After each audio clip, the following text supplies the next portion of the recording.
नमस्कार, जय महाराष्ट्र. आजचा पॉडकास्ट हा खूप इंटरेस्टिंग होणार आहे.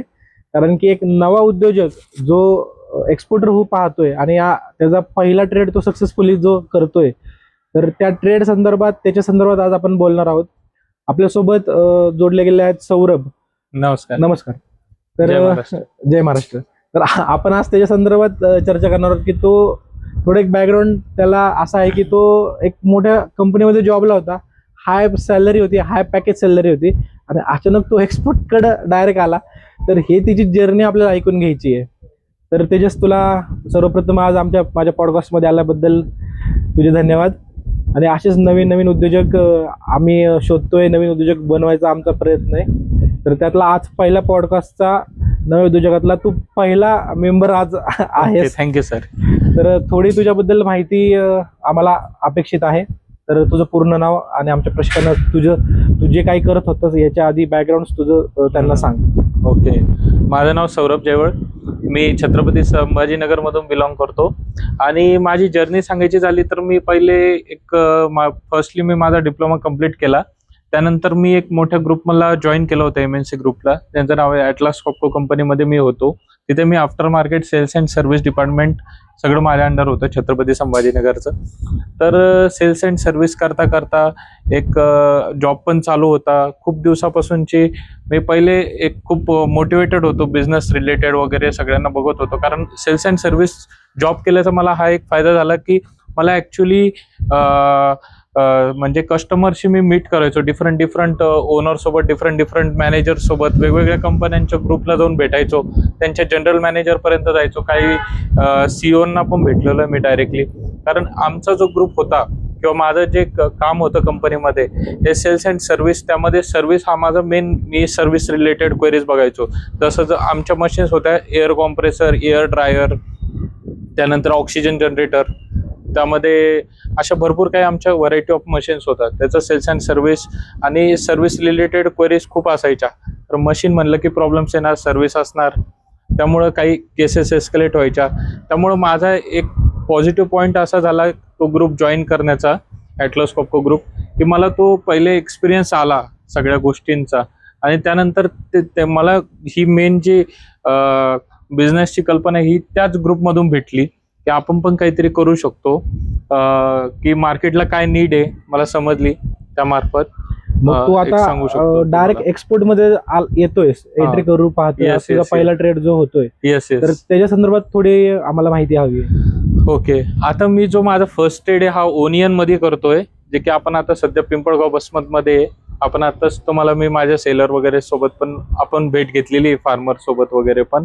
तर मी ऍक्च्युली माझं जे जर बॅकग्राऊंड बघसाल तर मी एक फार्मरचाच मुलगा आहे.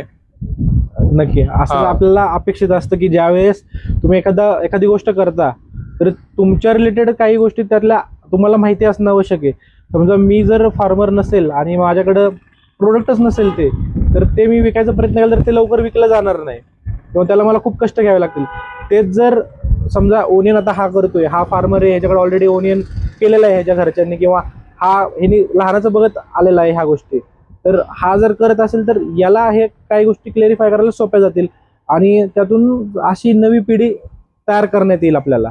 तर एक नवा उद्योजक म्हणून आज आम्ही तुझ्याकडे बघतोय. येस. तर तुझं जे आता पुढचं जे टार्गेट आहे किंवा तुझा पहिला कंटेनर आता आपण करतोय, तुझा कंटेनर जातोय, मी तो पाहिलेला आहे. आणि आता नेक्स्ट त्यातले प्लॅन्स तुझे पुढचे काय असतील की फ्युचरमध्ये तुला आता किती टार्गेट आहे किंवा कोणत्या कंट्रीज मध्ये तुला काम करायची इच्छा आहे? शुअर. हा, तर मग सांगायचं झालं की मी फार्मरचा मुलगा आहे आणि मी या फार्मर मधला जो ॲग्री कमोडिटीज आहे हा ग्रुपमध्ये मी उतरलेलो आहे. आणि त्यात अजून पण स्पायसेस हा पण माझे एक प्रोडक्ट्स आहेत स्पायसेसमध्ये पण. आणि ॲग्री प्रोडक्ट्समध्येच यायचं कारण म्हणजे माझं गावाकडे जास्त येणं जाणं होतं, फार्मरशी जास्त कनेक्ट आहे. आणि प्लस जे आपले शेतकरी आहेत त्यांना पण एक मदत करण्यासाठी मी डायरेक्टली फार्मरकडून माल घेणार आहे आणि तो एक्सपोर्ट करणार आहे. म्हणजे आपला जो फार्मर आहे त्यांना पण थोडं चांगल्या भावाने ओके प्रॉफिट वगैरे देण्यासाठी. आता ओनियन सोडून तुझ्या डोक्यात अजून काय अशा गोष्टी आहेत का की तू अजून ते करू इच्छितोय किंवा काय?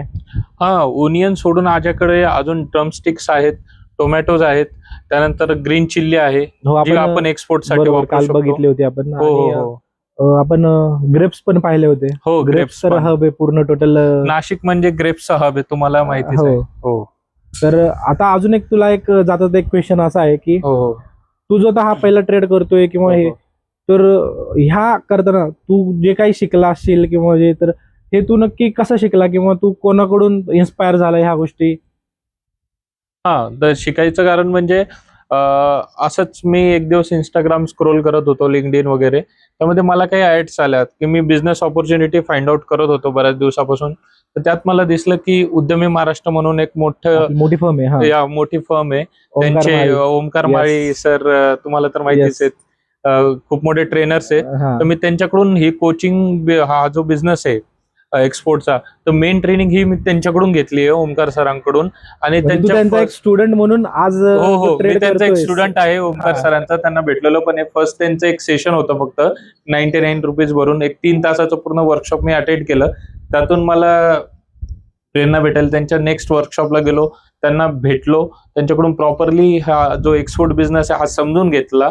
प्रॅक्टिकली, टेक्निकली सगळ्या गोष्टी, त्यातले ऍस्पेक्ट्स वगैरे त्यांनी सांगितलं की आपण कशा प्रकारे ट्रेड करू शकतो. ओके, मग हा. तू आज सरांचा जो विद्यार्थी, तर तुमच्या सरांबद्दल तू काय सांगशील?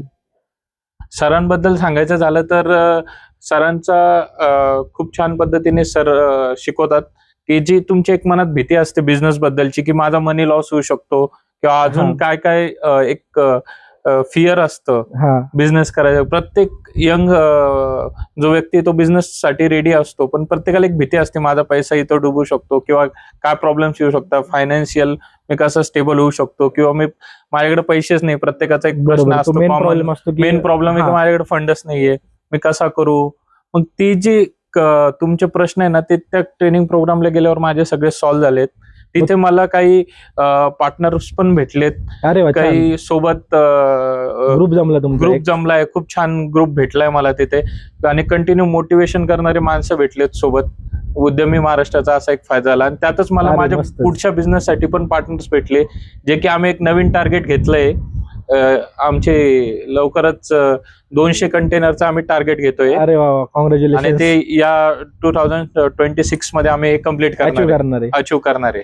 Very good. येस. आणि जाता हे जाता- फक्त ऍग्री कमोडिटीजचं झालं. बाकी इंजिनिअरिंग गुड्स वगैरे त्याचं आम्ही वेगळं प्लॅनिंग करतोय. तर तू आता तुझे बॅकग्राऊंड जर नीट पाहिलं तर तू तर इंजिनिअरिंग, तर तुझं थोडं बॅकग्राऊंड आहे, हो, तुझं हो. डिप्लोमा झाला, तुझं बी हो झालं, तर तर तू त्या फील्ड्स मध्ये काही करायचं बघतोय का, किंवा तुला अजून काही तुझ्या डोक्यात काही त्याच्याबद्दल काही प्लॅन्स आहेत का? हो, इंजिनिअरिंग फील्डचं सांगायचं झालं तर मी एक कोल्ड स्टोरेजचा एक प्रोजेक्ट चालू आहे ऑलरेडी संभाजीनगरमध्ये. आणि मी ऑलरेडी इश्रे म्हणून आमची एक सोसायटी आहे, त्याचा मी प्रेसिडेंट इलेक्ट आहे. जो की आम्ही जे पण रेफ्रिजरेशन अँड एअर कंडिशनिंग मध्ये जे पण इंजिनियर्स वगैरे आहेत, बिझनेसमॅन आहेत, त्यांची आमची एक सोसायटी आहे छत्रपती संभाजीनगरमध्ये. तर ती पण मी हँडल करतोय सध्या. मी त्याचा प्रेसिडेंट इलेक्ट आहे आणि त्यामध्ये पण मी कोल्ड स्टोरेज, जे एक्सपोर्ट इम्पोर्टसाठी लागतात, स्टोरेजसाठी लागतात, पेरिशेबल प्रोडक्टसाठी, त्यांचे पण आपल्याशी कनेक्ट्स आहेत, भरपूर सप्लायर्स वगैरे आहेत. तर त्यामध्ये पण आपण चालू करतोय लवकरच. आज तुम्ही जर पाहिलं तर एक नवीन उद्योजक घडतोय आणि असेच उद्योजक आपल्याला नवीन नवीन घडवायचे आहेत. याच्यामध्ये आपल्याला साथ जे देत आहेत उद्यमी महाराष्ट्र ही एक मोठी फर्म आहे, जी नवीन जे बिझनेसमन आहेत हे तयार करते. आणि याचा आणि विशेष म्हणजे पूर्णपणे मराठीमध्ये याचं पूर्ण टीचिंग केलं जातं. तुम्हाला शिकायचं असेल, काय करायचं असेल, नक्की खाली एक लिंक देऊ आम्ही, त्या लिंकवर तुम्ही नक्की जाऊन लाईक करा, सबस्क्राईब करा आणि येणारा जो नवीन सेशन आहे सरांचा, ओमकार सरांचा, तो नक्की अटेंड करा. जेणेकरून आज आपल्याकडे सौरभ सारखे जे विद्यार्थी आहेत, तर असे विद्यार्थी मोठ्या प्रमाणामध्ये एक्सपोर्ट इंडस्ट्रीजमध्ये येत आहेत आणि त्याची आपल्या देशाला गरज आहे. जर देश मोठा करायचा असेल तर आपल्याला ह्या गोष्टी करणं गरजेचं आहे. एखादी गोष्ट करायला तर होणं शक्य नाहीये. तर आपल्याला ह्या सगळ्यांसोबत जायचं असेल पुढं, देश मोठा झाला तर आपण मोठे होणार आहोत. पण ह्या भावनेने आपण ह्या गोष्टी करायच्या आहेत. तर सौरभ आज माझ्या पॉडकास्टमध्ये आला आणि आजचा वेगळा पॉडकास्ट होता हा आपला.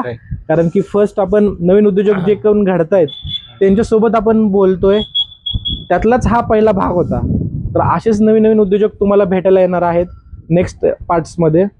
तर तोपर्यंत आमच्या चॅनलला सबस्क्राईब करा आणि नक्कीच ओमकार हरिमाळी सर जे आहेत त्यांच्या जे 99 रुपयाचा जो पुढचा येणारा जो क्लास आहे त्याला नक्की अटेंड करा. धन्यवाद. थँक्यू. थँक्यू जय महाराष्ट्र. थँक्यू. जय महाराष्ट्र.